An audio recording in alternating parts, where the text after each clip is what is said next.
Whenever we need to compare two fractions, whether they're proper or improper, and they have two different denominators, one of the strategies that we can use is called finding the lowest common denominator, or abbreviated as LCD. We do that by finding the least common multiple between the two. So the first thing we would do was take a look at our denominators, notice they're different, then list out the multiples of each of those denominators. Then find the number that they have in common. Make those fractions equivalent fractions with a new denominator, then compare. Let's take a look. So here we have the fraction 4/5. My denominator is a 5. Then we have the fraction 3/7. My denominator is a 7. So I'm going to draw a little chart, and then I'm going to think about skip counting, finding the multiples. Multiples is skip counting. So 5, 10, 15, 20, 25, 30, 35, 40, and I could keep going. But I'm going to pause and start skip counting by 7 to see if I can find something they have in common.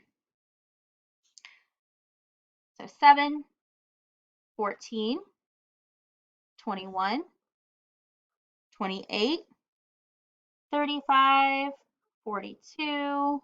I could keep going, but I'm pretty sure I already see a number that they have in common, or that's the same. So I see that 35 is a number they both have in common. So my next step is to make that my new denominator. So for 4/5, I want to make an equivalent fraction to 4/5 with the new denominator of 35. For 3/7, I'm going to find that equivalent fraction with that denominator 35 because I want both of my fractions to end up with the same denominator. So let's think about multiplication. 5 times a number equals 35. Well, 5 times 7 is 35. What I do on the bottom, I must do on the top. So 4 times 7, 28.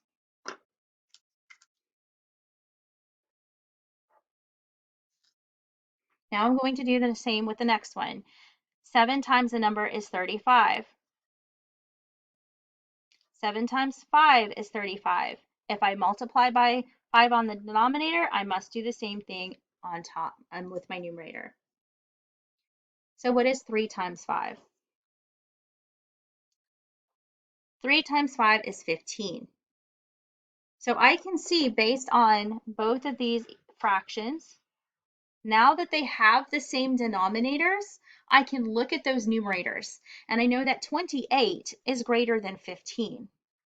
So drawing that greater than symbol to show that 28 is a greater amount than 15/35. So that means that 4/5 is greater than 3/7. Let's do another one. For this one, we have improper fractions, but that's okay. We're still going to use the same steps. I see my denominators are different, so I'm going to list out my denominators. Then think about their multiples. 3, 6, 9, 12, 15. I could keep going. Let's find all the multiples of 4. 4, 8, 12, 16. Do you see something they have in common? That's right, the 12. So this 12 is the least common multiple between the two denominators. So this is going to become my lowest common denominator.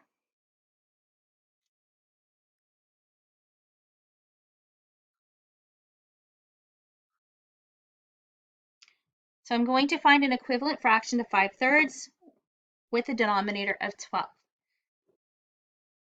3 times something is 12. Well, I know 3 times 4 is 12.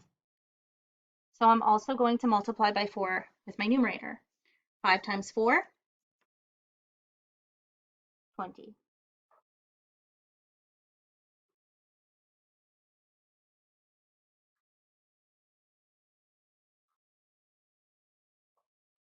Same thing, I'm going to take 5/4 and turn it into an equivalent fraction that has a denominator of 12. 4 times the number equals 12.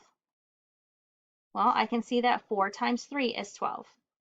I multiply by 3 on the bottom, must do the same thing on the top. 5 times 3, 15.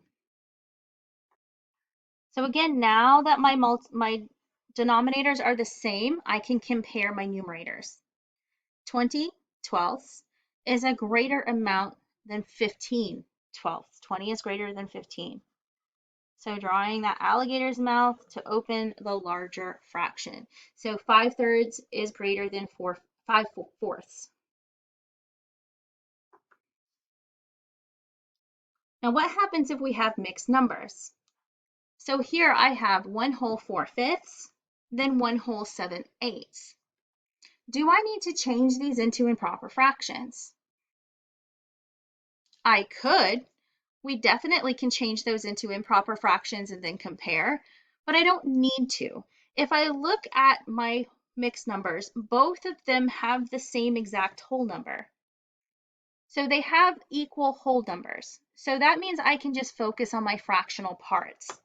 Now, if one did not have a whole number, then that would help me out. Or if one's whole number was larger, then I can use those whole numbers.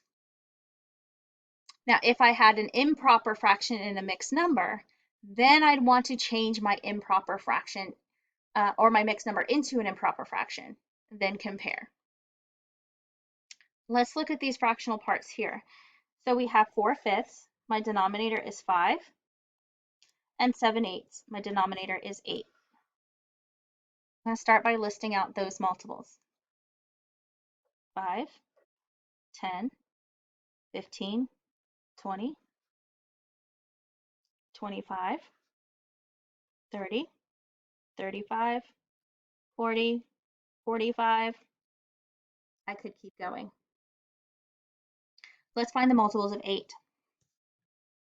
8, 16, 24, 32, 40, 48, 54. Well, I could stop because I already see a number that they both have in common.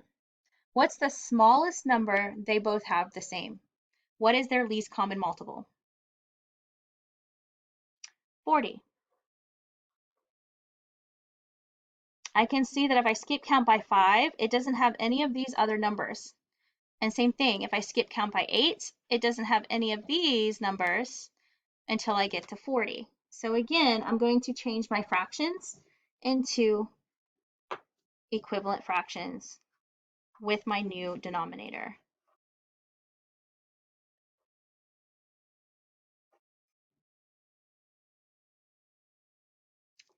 Using multiplication, 5 times something is 40. I know 5 times 8 is 40. So I must also multiply by 8 on top. 8 times 4, 32.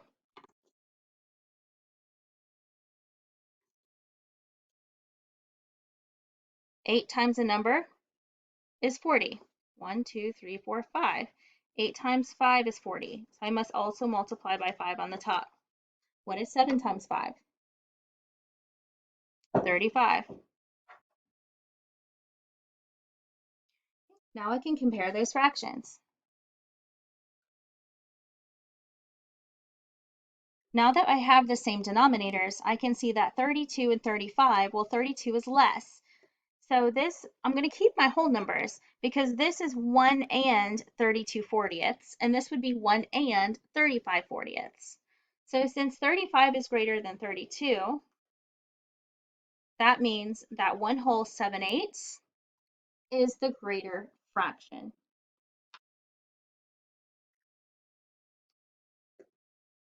Let's go ahead and just take a look to prove that they're equivalent if we did turn these into improper fractions.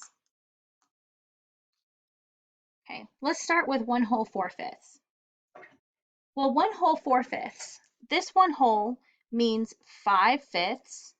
Then I would add on 4 more fifths. So 5/5 plus 4/5, that's right, 9/5. So these would be the improper fraction, the mixed number and improper fraction. Now let's do the same thing for 1/7/8. Since my denominator here is an 8, this 1/2 is the same thing as 8/8. So 8/8 plus 7/8. 8 plus 7. What's 8 plus 7? 15/8. So 1 7/8 is equivalent to 15/8. I've taken my mixed numbers and turned them into improper fractions. Now my next step would be to find those multiples of 5 and 8, which is 40. So let's change these into equivalent fractions with a denominator of 40.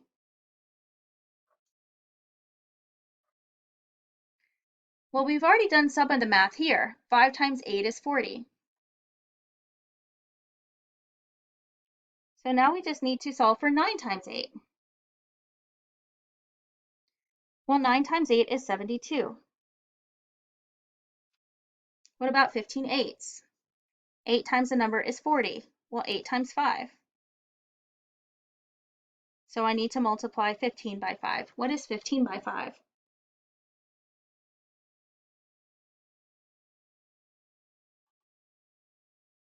Good, 75. So again, I can see, even if I turn them into improper fractions first, that this is still greater. 75/40 is greater than 72/40. But again, this only works if both my whole numbers are the same. If this did not have a whole number, then I know that 4/5 is definitely less than a whole. Or if this was a 2, then I know that 2 is greater than 1, so that would be my bigger fraction.